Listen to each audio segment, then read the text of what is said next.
नमस्कार प्रिय साथियों, अवसर क्लासेज में आप सभी का स्वागत है। साथियों, आज का ये वीडियो आप सभी के लिए काफ़ी महत्वपूर्ण होने वाला है। बड़ी खुशखबरी आप सभी के लिए, क्योंकि आज दिन है 5 अगस्त 2024 का और 3 अगस्त 2024 को मैंने एक वीडियो अपलोड की थी जिसमें आपको बताया था कि आपको जल्द ही 1014 पदों पर एक भर्ती का नोटिफिकेशन देखने को मिलेगा जो आरपीएससी जारी करेगी। और ठीक वैसा ही हुआ, 2 दिन बाद आपको नोटिफिकेशन देखने को मिला भी, असिस्टेंट इंजीनियर का आईएन की ये भर्ती है। हम इसमें कुछ मुख्य पॉइंट्स पे चर्चा करेंगे, जैसे exam date, form date, syllabus, exam pattern.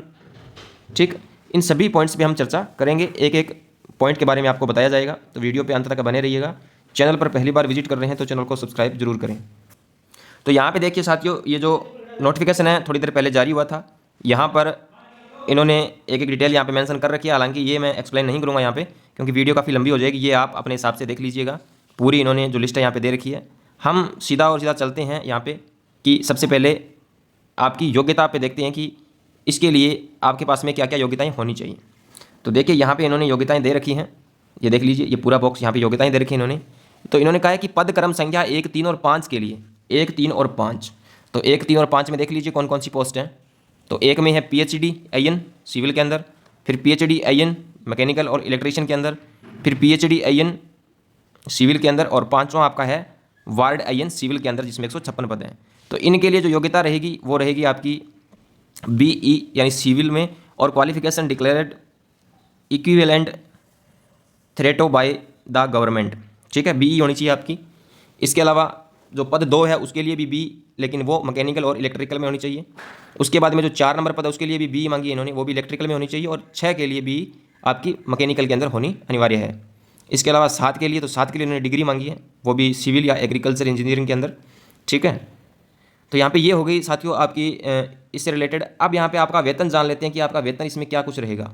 तो वेतन देख लीजिए, वेतन यहाँ पे मैट्रिक लेवल 14 है, ग्रेड पे 5400 रुपये मिलेंगे। ठीक है, राज्य सरकार के नियमानुसार परिवीक्षा काल में नियत मासिक वेतन देय होगा, यानी तो 2 साल का परिवीक्षा काल होता है, उसके अंदर आपको 5400 रुपये ही यहाँ पे जो आपका ग्रेड पे है उसके हिसाब से दिए जाएंगे। अब इसमें आयु सीमा की बात कर लेते हैं कि आयु सीमा क्या कुछ होनी चाहिए। तो आयु सीमा इन्होंने यहाँ पे दे रखी है कि 1/1/2025 को आपकी न्यूनतम आयु 21 वर्ष हो जानी चाहिए और अधिकतम 40 वर्ष से कम नहीं होनी चाहिए। तो 40 वर्ष से कम होनी चाहिए। ठीक है, यानी 1/1/25 से ये गणना करेंगे तो 1/1/25 तक आपकी आयु 21 वर्ष कम से कम और अधिकतम 40 वर्ष से अधिक नहीं होनी चाहिए। ठीक है, 40 है तो भी चलेगा, 39 है तो भी आप चल जाएंगे। अब देखिए यहाँ पर इन्होंने नीचे एक नोट भी डाल रखा है आयु सीमा को लेकर। इन्होंने कहा है कि उक्त पद आयोग द्वारा 2018 में विज्ञापित किए गए थे, यानी इन पदों पे जो भर्ती है वो 2018 में आई थी, जिसके तहत आयु की गणना का आधार 1/1/2019 रखा गया था। उसके बाद कोई भी विज्ञापन इन पदों के लिए जारी नहीं किया गया, यानी 2019 के बाद कोई भर्ती आई नहीं।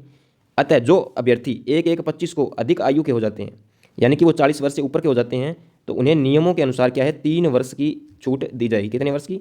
3 वर्ष की उन्हें छूट दी जाएगी। ये अतिरिक्त छूट उनको मिलेगी, यानी कैटेगरी के हिसाब से जो छूट मिलती है वो तो रहेगी। इसके अलावा उनको 3 साल की छूट और दे दी जाएगी, क्योंकि 2018 में विज्ञप्ति आई थी, उसके बाद सीधा ये 2024 में आई है, इसलिए उनको 3 वर्ष की शिथिलता और मिल जाएगी। साथियों, अब देखिए इसके अंदर जो चयन प्रक्रिया का सिस्टम है वो क्या रहेगा। तो चयन प्रक्रिया का जो यहाँ पर जो प्रक्रिया रहेगी चयन की, वो देख लीजिए कि इसमें आपको 3 चरणों से होकर गुजरना पड़ेगा, जिसमें क्या है कि अभ्यर्थियों को चयन प्रतियोगिता परीक्षा में प्रारंभिक एवं मुख्य परीक्षा देनी होगी, और उसके बाद आपको इंटरव्यू भी इसमें देना होगा, और इसमें नॉर्मलाइजेशन भी ये कर सकते हैं। ठीक है, नॉर्मलाइजेशन भी ये कर सकते हैं। ठीक, अब पहले आपको जो पहला आपका एग्जाम होगा वो ऑब्जेक्टिव होगा, फिर दूसरा सब्जेक्टिव होगा, और उसके बाद में आपका इंटरव्यू इसमें लिया जाएगा। परीक्षा ऑनलाइन या ऑफलाइन दोनों में से किसी भी मोड में ले सकते हैं। ठीक है, इसके अलावा जो आवेदन यानी फॉर्म भरने की दिनांक है वो 14 अगस्त से आप फॉर्म भर सकते हैं, और जो कि 12 सितंबर तक भरे जाएंगे, यानी 14 अगस्त से लेकर 12 सितंबर तक ये फॉर्म भरे जाएंगे। तो आप SSO ID के माध्यम से अपना जो फॉर्म है वो भर सकते हैं। यहाँ पे हम फीस की बात कर लेते हैं कि आपका शुल्क क्या रहेगा। तो यहाँ पर सामान्य पिछड़ा वर्ग क्रीमिलेयर, अति पिछड़ा वर्ग क्रीमिलेयर के लिए 600 रुपये रहेगी, और अनुसूचित जाति और जनजाति, ठीक है, उनके लिए 400 रुपये रहेगी। इसके अलावा जो दिव्यांगजन है उनके लिए भी यहाँ पे 400 रुपये ही रहेगी। अब यहाँ पे साथियों हम जान लेते हैं कि आपके जो एग्जाम की स्कीम है वो देखिए किस प्रकार से होगी। तो सेक्शन ए, यानी 2 सेक्शन होंगे, सेक्शन ए और सेक्शन बी। जो सेक्शन ए होगा इसमें 2 घंटे का आपको टाइम मिलेगा, 200 नंबर का आपको एग्जाम देना होगा इसमें। तो इसमें जो कंपलसरी पेपर है ये कौन कौन से होने वाले हैं। तो जनरल नॉलेज और जनरल साइंस से रिलेटेड प्रश्न आएंगे, और जनरल नॉलेज राजस्थान का पूछा जाएगा, ज्योग्राफी, इकोनॉमी और कल्चर भी यहाँ पे पूछी जाएगी।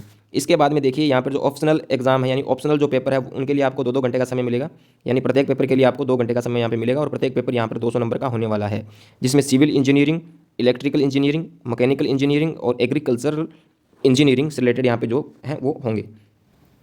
दूसरा यहाँ पे कंपलसरी सब्जेक्ट के भी एग्जाम आपको देने पड़ेंगे, जिसमें हिंदी पहला पेपर हिंदी का रहेगा, दूसरा आपका रहेगा सोशल एस्पेक्ट्स ऑफ इंजीनियरिंग का रहेगा, जो 100 नंबर के होंगे दोनों पेपर, ठीक है। और इसके अलावा पेपर 3 और पेपर 4 तो यहाँ पर दे रखे हैं इन्होंने किन किन सब्जेक्ट का यहाँ पे होगा, ठीक है। तो ये इसमें 4 सब्जेक्ट हैं जो ऑप्शनल के तौर पर यहाँ पे दिए हुए हैं।